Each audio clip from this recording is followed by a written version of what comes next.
এই কাজ করতে করতে তারপর কি করলেন? তারপর কোথায়? তারপরে এখান থেকে আমি অনেক রকম ভুলভাল করলাম। কিরকম কি ভুলভাল? বিশাল ভুলভাল করেছি, যা ইচ্ছে তাই করেছি। মানে হঠাৎ খবর পেলাম আমার গাড়ি স্মাগল হচ্ছে, তখন ওখানে আমের গাড়ি খুব যায় আর কি, রাত্রিবেলা হাইওয়ে নয়। আমি একদম পুরো গাড়ি দুটো, হ্যাঁ NH-34-এর ওপরে দুটো গাড়ি পাশাপাশি যাচ্ছে, পেছন মাঝখান থেকে জিপ ফিপ ঢুকিয়ে দিলাম, সিনেমায় যেরকম দেখি আর কি। কারণ ঢুকি ঢুকি দিলাম, দিয়ে গাড়ি এরকম কাউ করে সামনে এসে দাঁড়ালো ট্রাকে। মানে জিপটা, আপনার জিপটা একদম সিনেমা দেখেছি। গিয়ে সামনে বেশ কিছু সামনে দাঁড়ালাম, ড্রাইভার কিছুতেই দাঁড়াবে না, ড্রাইভার বয়স্ক। আমি না না সামনে দাঁড়াতে হবে, গাড়িটা দাঁড় করাবো কি করে, বুঝতে পারছেন না আপনি, দাঁড়াতেই হবে। তারপর উনি আর বেচারা, উনি আর কি করবেন, উনি গিয়ে দাঁড়ালেন। তারপরে ড্রাইভার দাঁড়ালো, হ্যাঁ ট্রাকটা দাঁড়ালো, কিন্তু অসুবিধা যেটা হলো সেটা হচ্ছে ড্রাইভার লাফ দিয়ে বেরিয়ে গেল, মানে পালিয়ে গেল ওই ন্যাশনাল হাইওয়ের উপর। আমার এবার মরণ দশা। আমি এবার NH-34 ব্লক করে তো রাখা যাবে না, ঠিক। আমি কি জ্বালায় পড়েছি, ড্রাইভার তো আমার দিকে কটমট করে তাকাচ্ছে যে এবার কি হবে। আমি বললাম, ড্রাইভার সাহেব আপনি এটাকে একটুখানি, পেট্রোল পাম্প ছিল সামনে, পেট্রোল পাম্পে ঢুকিয়ে দিতে পারবেন? করতেই হবে, যাই হোক সে ঢুকিয়ে দিল। আমি পেট্রোল পাম্পে কাউকে পেলাম না, রাত 3টে, কাউকে পাচ্ছি না, কি করি করে টোরে রাত 3টে অবধি ওয়েট করলাম, ড্রাইভারও ফিরে এলো না, কিছুই হলো না। আমি বাড়ি চলে গেলাম 3:30 4টার সময়। 6টা 6:30টার সময় থালা থেকে লোক গেছে আমার বাড়িতে, আমার বাড়িটা একটু দূরে ছিল। আচ্ছা। গিয়ে বলছে যে আপনাকে থানায় যেতে হবে। আমি কি থানায় যেতে হবে? থানায় যেতে হবে বললেই হলো, এই তো আমি ফিরলাম 4টের সময়, 6টা বাজেনি, থানায় যেতে হবে? বলছে হ্যাঁ থানায় যেতে হবে, বড় সাহেব থানায় বসে আছেন। বড় সাহেব মানে SP? RS রাওয়াত, তখন RS রাওয়াত ছিলেন আমার SP। বড় সাহেব থানায় বসে আছে কেন, কি করেছি আমি? কি করেছেন আমি জানি না, থানায় চলুন। লেডি অফিসার তো সবাই একটু সাপ দেখায়। তো আমি থানায় গিয়ে খুব পাপি পাপি মুখ করে থানায় গেলাম, দেখলাম বড়বাবু প্রচণ্ড গম্ভীর হয়ে আমার দিকে তাকিয়ে আছে। বড় সাহেব কিচ্ছু বলেনি। বড়বাবুর সঙ্গে কথা বলে বেরিয়ে গেল। তারপরে আমাকে ডেকে বললো, কালকে গাড়ি হল্ট করিয়েছিলিস? হ্যাঁ। গাড়িটা কোথায় রেখেছিলে? পেট্রোল পাম্পে। তারপরে কি হয়েছে কিছু জানো? না। পেট্রোল পাম্পে তুমি গাড়ি রেখে চলে গেলে, তারপরে ড্রাইভারটা চলে এলো, এসে NH-এর ওপরে আড়াআড়ি করে গাড়ি দাঁড় করিয়ে দিয়েছে। কি করে দাঁড় করলো? ও তো চাবি তো আপনি নিয়ে এসেছেন। হ্যাঁ, ও ঠেলে, মানে গিয়ারে দেননি? হ্যাঁ। আমি তো জানি না গিয়ারে ফেরত দিতে হবে, আমি তো স্মার্টনেস দেখিয়েছি। গাড়ি নিয়ে এসে NH-34-এর উপরে দাঁড় করিয়ে দিয়েছে, ফুল রাস্তা ব্লক। বড় সাহেবের কাছে খবর গেছে, বড় সাহেব দৌড়ে চলে এসছে। তারপর যাই হোক ওনারাই সব ক্লিয়ার মানে যাতা করেছে। এইরকম ভুল আর একটা জায়গায় খুঁজু কেস কাউন্টার কেস, মানে নিজেদের আত্মীয়দের মধ্যেই। আর বিশাল দূর, মানে গাড়ি দাঁড় করে ইংলিশ বাজার থানার, হ্যাঁ 2 কিলোমিটার হাঁটতে হবে, তাও আলের ওপর দিয়ে। সেটা খুব কষ্টকর। আমি একটা হিলতলা পরা, মানে পরা, আমার পক্ষে আলের উপর দিয়ে হাঁটে, এরকম বেঁকে বেঁকে হাঁটা কিরকম কষ্টকর। তা সত্ত্বেও আমি আলের উপর দিয়ে গেলাম ওদের সাথে। মানে স্টাইলটা আপনি ছাড়েননি তখন? না, স্টাইল জীবনে ছাড়া যাবে না, অসম্ভব।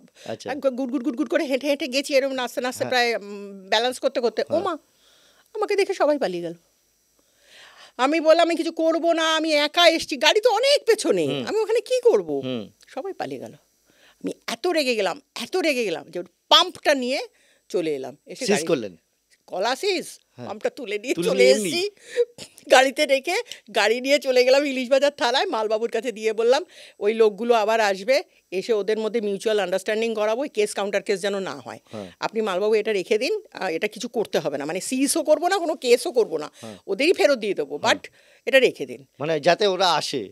হ্যাঁ যাতে ওরা আসে। বাট ভুলে গেছি, আমার আবার সেই দিন ছুটি, আমি ডিপার্চার নিয়ে কলকাতা, মানে আমার বাপের বাড়ি সল্টলেক, কলকাতায় 5 দিন ছুটির পরে বাড়ি ফিরছি, থানায় জয়েন করছি।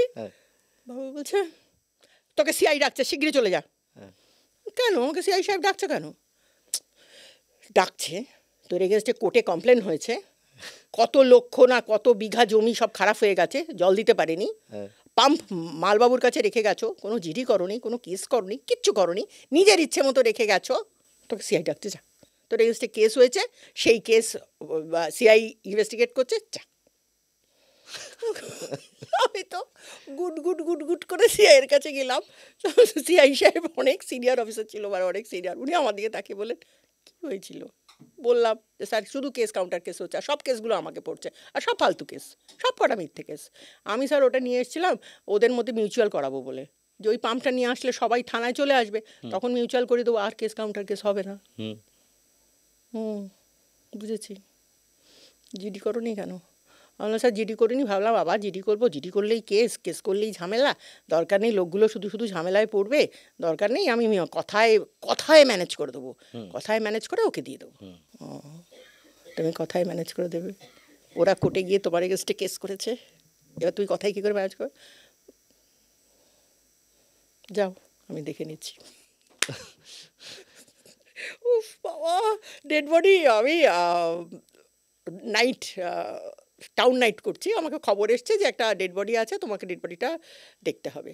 এবার গাড়ি থেকে নেমেছি, তড়াক করে নামতে হবে না, তড়াক করে লাফ দিয়ে নেমেছি, মানে সিনেমায় যেমন দেখা যায় লাভ হয়। আমি তো আর এরকম করে করে নামতে পারি না এখন যেরকম উঠি, এরকম তো আর আমি উঠতে পারি না তখন, না তখন একদম স্টাইল। হ্যাঁ, তড়াক করে লাফ দিয়ে নেমেছি, নেমে এগিয়ে গেছি, ওই যে সেই আশরানির গল্পের মতো, আধে উধার যাও, আধে বাকি মেরে পাচ্ছে আও, এরকম করা ওর অবস্থার মতো করে আমি গেছি, গিয়ে দেখলাম আমার পেছনে কেউ নেই। তারপর ডেড বডিটা তো নামাতে হবে, ওরা ইচ্ছে করে, ডেড বডিটা তো নামাতে হবে, ওরা ইচ্ছে করে দাঁড়িয়ে আছে, ভাবছে যে দেখি ডেড বডিটা কি করে নামায়, পেছনেই আছে কিন্তু লুকিয়ে ফুকিয়ে কোথাও আছে। এইবার আমি গিয়ে তো আর বলতে পারছি না যে আমি নামাতে পারবো না ডেড বডি, আমার ঘেন্না করছে, তার আমি বলতে পারবো না, আমি তো পুলিশ, আমার তো ঘেন্না পিত্তি কিচ্ছু নেই। ডাটের বললো, আমি জিজ্ঞেস করলাম ডেড বডি কোথায়? ম্যাডাম ঘরে। আমি দরজাটা খুলে যেমন যেতে গেলাম, যার সাথে ধাক্কা লাগলো দেখলো সেরকম দুলে উঠলো, সেটাই বডি, সেরকম দুলে উঠলো, আমি এরকম চমকে উঠলাম, ওরে বাবারে। তারপর প্রচণ্ড গম্ভীর হয়ে বললাম, এর বউয়ের এই বউ মেয়ে, এর বর কোথায়? পালিয়ে গেছে। শ্বশুর কোথায়? পালিয়ে গেছে। আচ্ছা, পাড়ার লোক কোথায়? পাড়ার লোক একটা টিম করছে, আলো নিয়ে এলো, লম্ফের আলো, কাটারি নিয়ে আসুন, বডি নামাতে হবে। আমি তো ওপরে উঠবো না, আমি এগুলো ওপরে উঠবো, বডি নামাতে পারি নাকি আমি? এটা রাত্রেবেলায় হচ্ছে। হ্যাঁ, আমি তারপরে খোঁজে, এই বাবু সেই বাবু, আপনারা সব কোথায় গেলেন? আপনাদের মানে আপনার সঙ্গে যারা গিয়েছে আর কি, তারা তো দেখাই যাচ্ছে না, বডি ছোবে না রাত্রিবেলা, ইচ্ছে করে বদমাইশি। আর বডিটাকে আমি নামাবো, চলে আসুন। তো যাই হোক, বডি নামাবো, মানে সেই দুলে ওঠাটা আমার এখনো ফিল হয়, আমি টাটের মাথায় ঢুকতে গেলাম, দুলে উঠলো। ভয় বা অন্য কিছু লাগে না? না, ভয় লাগে না, অভ্যেস হয়ে যায় না। মানে আমার এরকম হয়েছে, কি অবস্থা, আইটিআইতে গন্ডগোল হচ্ছে, ইংলিশ বাজারের একদম NH-34-এর উপরে আইটিআইতে প্রচন্ড গন্ডগোল হচ্ছে, তুমি চলে যাও, আমি চলে গেছি, অ্যাক্সিডেন্ট হয়েছে, চলে যাও, তুমি চলে যাও, আমি চলে গেছি। আমি গিয়ে প্রচন্ড রাতের মাথায় নেমেছি, নেমে ছেলেদের এরকম সরিয়ে সরো সরো সরো সরো সরো সরো করে ঢুকে পড়েছি। ঢুকে পড়ে দেখছি যে লোকটা মাথার উপর দিয়ে চলে গেছে, বডিতে কিচ্ছু নেই, মাথার উপর দিয়ে চলে গেছে, চোখটা বেরিয়ে গেছে, বাইরে পড়ে আছে। আমার তো দেখেই হয়ে গেছে, চোখটা তো আমাকে তুলতে হবে। আমি বললাম, ইয়ে কোথায়, ভ্যান কোথায়? বলছে, ম্যাডাম ভ্যান আমরা জানি না। আমি বললাম, আমাকে একটু সাহায্য করবে কি, আমি ভ্যান কী করে চিনবো, এখানে কোথায় আছে ভ্যান? বলছে, ওই যে নিচে ওই বাড়িটা দেখছেন, ওখানে ভ্যান আছে। আমার সাথে চলো। হান্টার পড়েছি, হাইওয়ে অনেকটা উঁচু, ওটা নিচে, আমাকে তো আবার এরম করে চিন্তা করে করে নামলে তো চলবে না, দৌড়ে নামতে হবে না, বডি ব্যালেন্স আছে আমার। আমি দৌড়ে নেমে গেলাম, পাটা মুচকে গেল। বাহ! কিন্তু সেটা তো দেখালে চলবে না যে আমার পা মুচকে গেছে, আমি পড়ে গেছি। দেখালে তো চলবে না, তাহলে তো সবাই আসবে। পাটা মুচকে গেল, আস্তে করে পাটা সোজা করে, সেই পা কিন্তু ফুলছে, আমি বুঝতে পারছি প্রচন্ড ব্যথা করছে, মানে জুতো টাইট হচ্ছে। লোকটাকে বললাম, এই চলো, বডি নিয়ে যেতে হবে। বলছে, আমার ভ্যানে আমি বডি তুলি না। আমি এরকম করো, প্রথমে প্রচন্ড অহংকার দেখাচ্ছিলাম, কিন্তু চলো বডি নিয়ে যেতে হবে, ঘুমাচ্ছ এখানে, দেখছো না অ্যাক্সিডেন্ট হচ্ছে, এত গন্ডগোল হচ্ছে, তোমরা ঘুমাচ্ছ, চলো শিগগিরই। প্রথমে দাপট, হ্যাঁ, তখন তারপর রিকোয়েস্ট, আমি আমার ভ্যানে ডেড বডি তুলি না। এরকম করো না, আমি ইংলিশ বাজার থানা থেকে আসছি, এরকম করো না, মুশকিল হবে তোমার, চলো শোনা, এরকম করলে চলে? তো গেল শোনা টোনা শুনে। এইবার হচ্ছে বডির মাথার দিকটা আমাকে ধরতে হবে। কেন? তো আপনার যে লোকগুলো ছিল সেগুলো সব পালিয়ে গেছে। কেন? পরে জানলাম তারা নাকি আমাকে রিএনফোর্স করার জন্য পালিয়ে গেছিল গাড়ি নিয়ে, তারা সবাই পালিয়ে গেছে। আমি কি প্রয়োজন ছিল? ওখানে তো কোনো গন্ডগোলই নেই। ওরা ভেবেছে গন্ডগোল, পুলিশ আগে থেকে কিছু অ্যান্টিসিপেট করে না, ওরা ভেবেছে অ্যান্টিসিপেট করেছে। আপনি ঢুকে গেলেন? আমি ঢুকে গেছি, ওদের বাঁচা গেছে, ওরা চলে গেছে। বাহ! মানে এরকম অসভ্য আর কি। যাই হোক, তারপরে তো সেই বডির মাথার দিকটা মানে বডিটা এরকম তুললাম, চোখটা পড়ে গেল, চোখটা তো আমাকে হাত দিয়ে ধরে তুলতে হবে না, সেটা তো একটা বিশাল ঘেন্না করছে, গিট গিট গিট করছে। সেই হাইওয়ের পাড়ে যে সেই নোংরা কাগজ ফাগজ পড়ে থাকে না, ওড়ে যে কাগজগুলো, এমনি কেউ সেই ফেলে না। কাগজ খাচাস করে একটা ধরে ফেললাম। সেটা কি কাগজ সেটা সেটা আমিও কত জানি না, নোংরা সেটা সেটা আমিও জানি না, আর আমার জানার তখন মেন্টালিটিও নেই। আর নোংরা কাগজ হলেও আমি ধরে ফেলতাম, কারণ চোখ ধরার থেকে যে কোনো নোংরা আমি ধরতে পারবো আর কি। ঠিক তারপরে যাই হোক করে তাকে মৃত চোখ- মানুষের চোখ। চোখটা ধরলাম, ধরে ভ্যানে তুলে দিলাম, দিয়ে বললাম যাও তুমি থানায় যাও, আমি যাচ্ছি। এবার আমি কিসে যাব, আমার তো গাড়ি নেই। হুম হলো ম্যাডাম আমরা ট্রাক দাঁড় করে দেবো। হ্যাঁ, ট্রাক এরকম দাঁড় করে দিলাম, ইউনিফর্ম, ট্রাক দাঁড়িয়ে গেল। আমি ভেবেছিলাম একটা লিঙ্কিংয়ের লোক এসে বলবে, তাকে দুরুম করে নামিয়ে দেবো, দিয়ে বলবো মই নামা, আমি উঠে যাবো। বা মই বা টুল বা কিছু ওদের অনেক আলাদা কিছু আমার। থাকে। হ্যাঁ, কারণ মন্দির তো মর। ট্রাকে ওঠার জন্য যে পাদানিটা সেটা আমার অনেক উঁচু। প্যান্ট তো টাইট, আমি অত উঁচুতে প্যান্ট তুলে উঠবো কি করে পা দিয়ে, অনেকটা উঁচুতে তো, ফুল পাঞ্জাটাই হ্যাঁ। এতটা উঁচুতে, হ্যাঁ। অতটা উঁচুতে আমি পাটা দেবো কি করে, প্যান্ট তো টাইট, হাইটার অত পরা তো উঠবে না, ওদিকে পা ব্যথা। অত উঁচুতে আমার পা উঠবে না, অসম্ভব। তো আমি আমি ভেবেছিলাম একটা লিঙ্কিংয়ে লোক নামবে, তাকে দিয়ে সব কাজগুলো করিয়ে নেবো। হ্যাঁ, আমি মানে আস্তে আপনাকে আস্তে ধরে করে- তুলে দেবে। হ্যাঁ, আমি সেই টুলমুল আনবে, সব কিছু সেই করবে। আচ্ছা। আমি পুলিশ, হ্যাঁ আমি কাজ করবো কেন? হ্যাঁ। এ কি ঠিক। সে মরবি তো মর, এক পাঞ্জাবি লোক, বিশাল তার চেহারা, হ্যাঁ সে আমাকে, ক্যা হুয়া ম্যাডাম জি, হয়ে গেল। একে দিয়ে তো কোনো কাজ করানো যাবে না। আমি বললাম मुझे ये इंग्लिश बाजार थाने पे छोड़ना है। हम इंग्लिश बाजार नहीं जाएंगे। अरे नहीं जाएंगे क्या, हम कहाँ से जाएंगे, तुम चलो मुझे छोड़ दो।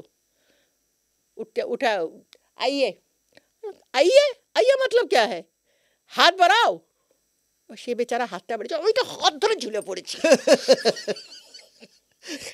আমার তো তাকে হাত ধরে ঝুলে পড়ে যাবে, হাত ধরে চেপে হাত ধরে নিয়েছি, ঝুলে পড়েছি।